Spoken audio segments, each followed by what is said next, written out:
Thank you. I speak on behalf of the 27,000 residents and 321,000 employees of Times-square when I say that what you have done with this historic building deserves our gratitude. It is very true that Times-square is the international crossroads of cultural diversity that is New York City itself. And it is therefore appropriate that the Church of Scientology is such an important part of our community.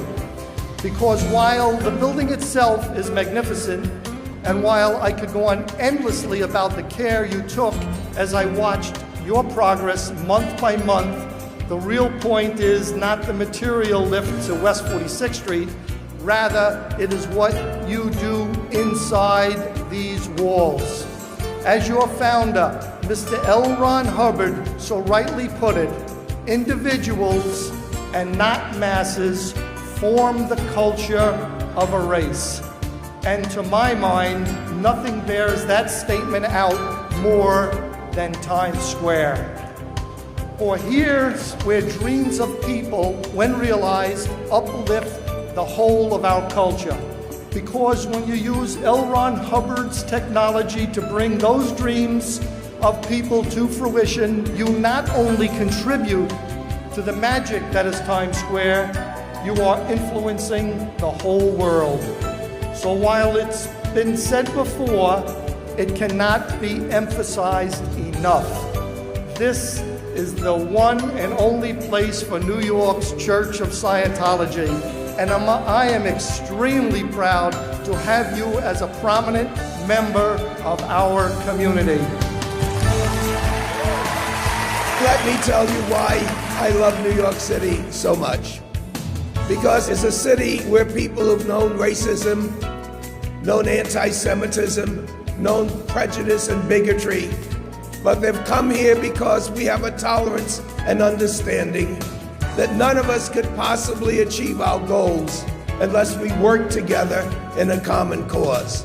To fight crime and addiction, you have to have an understanding, you have to have a love, you have to reach out to our young people. But the true people that stand up for what they believe in make it possible for other people to have the courage to believe in. The Church of Scientology has known what religious prejudice is, and you've stood up and you've fought it, and you're growing and being respected, not only in the United States, but throughout the world for sticking by your beliefs. We welcome you not only in New York, not only in Times Square, but may your word spread throughout the world so that when someone would ask, what were you doing during this time of international crisis? When your children and your grandchildren ask, what were you doing?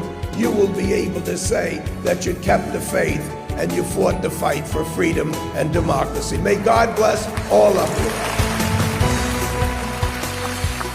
I did not have the privilege of knowing your remarkable creative founder, L. Ron Hubbard. But I have come to know him, as they say, it is through your works that you should be known.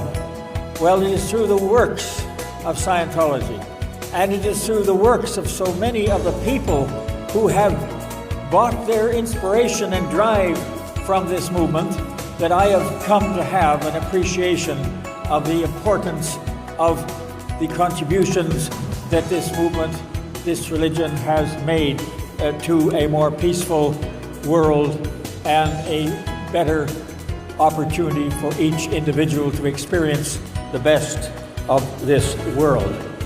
If I've learned anything in all my years in the global arena, it is that world governments do not possess all the tools to bring resolution to the problems that beset humankind.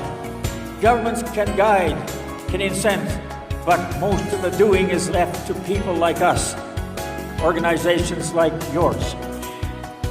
I am immensely impressed and share in the deep gratitude that all feel for the seminal work of this organization in dealing with the 9/11 emergency, and the techniques and the mobilization and the commitment you have to helping others to deal with personal crises and national emergencies throughout the world.